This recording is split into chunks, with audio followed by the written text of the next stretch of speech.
Hi అండి అందరికి welcome back to our channel. This is Aishu. ఇవాళ బిగ్ బాస్ సీజన్ ఎట్లా టుడే ప్రోమో అని తెలుసుకున్నాం.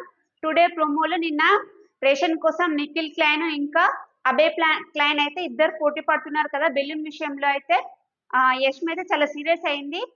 యష్మి ఇంకా నిఖిల్ చాలా గొడవ పడుతున్నారు. మన పైన ఒంటిపైన ఏ బిల్లున్ అయితే ఉందో ఆ బిల్లునే కౌంట్ చేయాలి, మిగతా బిల్లున్స్ కాదు అని తనది. హ్యాజ్ తను సోనియా సంచాలక వహించింది కాబట్టి ఫైనల్ గా సంచాలక్ ఏ చెప్తే అదే ఫైనల్.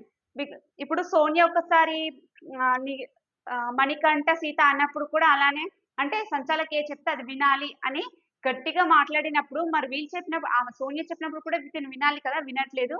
మరి అలా అదే కాకుండా ఇంకో ఛాన్స్ కూడా ఇచ్చారు వాళ్ళు, అంటే ఇంకో తప్పు కూడా చేశారు.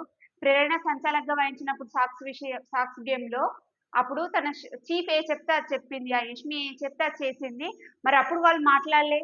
మరి ఇప్పుడు తను ఎందుకు అంతలా అరుస్తూ మాట్లాడాల్సిన అవసరం లేదు. ఎందుకంటే ఇక్కడ బయట ఎవరి రిలేషన్షిప్ అక్కడనే కనిపిస్తున్నాయి మాక్సిమం. అంటే మనకు తప్పుగా అనిపిస్తుండొచ్చు కానీ వాళ్ళు యాక్టర్స్, వాళ్ళకి అలవాటు అవుతుండొచ్చు. కానీ మరి ఈ యష్మి అయితే మరీ ఓవర్ యాక్షన్ చేస్తుంది. మరీ అంతలా అరవాల్సిన అవసరం లేదనిపించింది.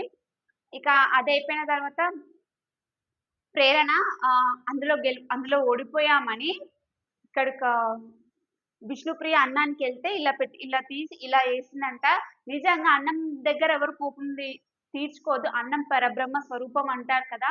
అలా చేయడం ఎంతవరకు కరెక్ట్ అనిపిస్తుంది అనేది కామెంట్ చేయండి. నాకైతే అలా ఎవరు అన్నం పెట్టినా మనం తినాలనిపించదు. మన అమ్మైనా ఎవరైనా సరే కానీ అలా అన్నం పెట్టకూడదు.